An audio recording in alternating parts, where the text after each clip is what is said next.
সুপ্রিয় দর্শক, জীবনের গল্পে আপনাদের স্বাগতম। ক্যামেরার সামনে দাঁড়িয়ে আছে এই মুহূর্তে একটি বোন। আমরা শুনবো তারই জীবনের গল্প। আসসালামু আলাইকুম আপু, কেমন আছেন? ওয়ালাইকুম আসসালাম ভাইয়া, ভালো। আপনি ভালো আছেন? এই তো আলহামদুলিল্লাহ ভালো আছি। আপনার নাম কি? আপনি কোথা থেকে এসেছেন? আমার নাম সিমরান, আমি বরিশাল থেকে এসেছি। বরিশাল থেকে এসেছেন। আপনার বিয়ে শাদী হয়েছিল? না ভাইয়া, আপনার বয়স কত? এই 23-24 এরকম। 23-24 জি। বছর বয়স। আপনার ফ্যামিলিতে কে আছেন? মা আছে, ছোট একটা বোন আছে। মা আর ছোট বোন। আপনার জি। বাবা কি হয়েছেন? মারা গেছে। আপনার আব্বু মারা গেছে। আপনার কত বছর বয়স ছিল তখন? এই আমার 13 বছর এরকম। আচ্ছা, আচ্ছা, ঠিক আছে। আপনার 13 বছর বয়সে আপনার বাবাকে হারিয়েছেন। তারপরে এখন মা আর ছোট বোনকে নিয়ে কোনরকম কষ্ট করে জীবনযাপন করছেন। জি। উনারা কি আপনাকে বিয়ে শাদী দিচ্ছেন না কেন? আসলে গ্রামে পাত্র আছে, দেখতে আসে, কিন্তু তাদের অনেক চাওয়া পাওয়া থাকে। এতজন খাওয়ানো লাগবে, ঘরের জিনিসপত্র দিতে হবে। আসলে এটা আমার মায়ের পক্ষে সম্ভব নয়, সামর্থ্য নেই। বুঝতে পেরেছি। যেহেতু আপনার ছোট বোন আর মাকে নিয়ে কোনরকম ভাবে সংসারটা চলছে, মানে সোজা সাপটা কথা হচ্ছে, মানে যৌতুকের টাকার জন্য আপনাকে বিয়ে দিতে পারছে না। জি। আচ্ছা, ঠিক আছে, আমি বুঝতে পেরেছি। তো আপনি আমাদের এখানে আসছেন একটা ভালো জীবন সঙ্গীর আশায়। জি। তো আপনাকে যিনি বিয়ে করবেন উনার বয়সটা কেমন হতে হবে?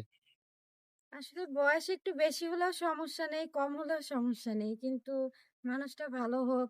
এই যৌতুক যে প্রথা এরকম কিছু তার ভিতরে না থাক, কোনো চাওয়া পাওয়া না থাক, এই হ্যাঁ, আরকি। হ্যাঁ, হ্যাঁ, অবশ্যই আমরা চেষ্টা করব আপনাকে যিনি যৌতুক ছাড়া বিয়ে করেন, তার কাছে আপনাকে বিয়ে সেরে দিতে অথবা উনাকে আপনার দায়িত্ব নেওয়ার জন্য বলব, হ্যাঁ? জি। তো এখন কথা হচ্ছে বয়স ডাজন্ট ম্যাটার।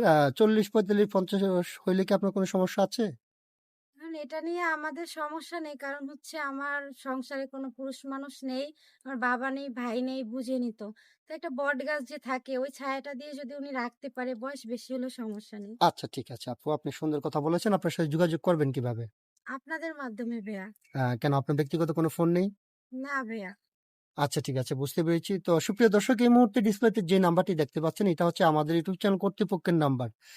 যদি কোনো ভাই এই সিমরান আপুর দায়িত্ব নিতে চান, তাহলে ওনার একটা ছবি স্ক্রিনশট মেরে পাঠিয়ে দিয়ে আমাদেরকে ভয়েস করবেন। আমাদের প্রতিনিধিরা আপনাদের সাথে কথা বলবে। কেউ অযথা অডিও কল, ভিডিও কল দিয়ে আমাদেরকে বিরক্ত করবেন না, তাহলে আমরা ব্লক করতে বাধ্য হব। আচ্ছা, ঠিক আছে আপু, আমি একটা কথা বলি। আমরা এই ভিডিও পাবলিক করার পর দেশ থেকে প্রবাস থেকে শত শত ভাই আপনাকে দায়িত্ব নেওয়ার জন্য বলবে। অনেকের স্ত্রী মারা গেছে, চলে গেছে, অথবা বাচ্চা-কাচ্চা হয় না, তার জন্য ২য় বিয়ে করতে চায়। তাহলে আপনি কি বিয়ে বসবেন? অতীত থাকতেই পারে, এ নিয়ে আমার কোনো সমস্যা নেই। আচ্ছা, অতীত বলতে আমি একটা কথা বলি। অনেক ভাই আছে, উনি বিয়ে করেছেন, উনার বাচ্চা-কাচ্চা হচ্ছে না। জি। উনার অনেক টাকা-পয়সা আছে। উনার যদি বলে যে আমি আরেকটা বিয়ে করতে চাই, আপনি কি বিয়ে বসবেন? হ্যাঁ, সমস্যা নেই। মন থেকে বলছেন তো? মন থেকেই বলছি, কারণ এটাতে উনার কোনো দোষ নাই তো। যদি আমার দ্বারা উনি বাবা ডাক শুনে তো আলহামদুলিল্লাহ অনেক ভালো। আচ্ছা, ঠিক আছে আপু, আপনি সুন্দর কথা বলেছেন। আরেকটা কথা বলি। সিঙ্গেল ফ্যামিলি পছন্দ না জয়েন্ট ফ্যামিলি পছন্দ? অবশ্যই জয়েন্ট ফ্যামিলি। জয়েন্ট ফ্যামিলিতে অনেক মানুষ থাকে। পারবেন সবাইকে নিয়ে একসাথে চলতে? অবশ্যই, কারণ আমার মা আর বোন ছাড়া কেউ নাই। ওরকম যদি সবাইকে আমি পাই, আলহামদুলিল্লাহ আমার জীবনে অনেক সুখ আসবে। আচ্ছা, নামাজ কালাম পড়া হয়? জি। আচ্ছা, ঠিক আছে আপু, আপনি ভালো থাকবেন, সুস্থ থাকবেন। আল্লাহ হাফেজ।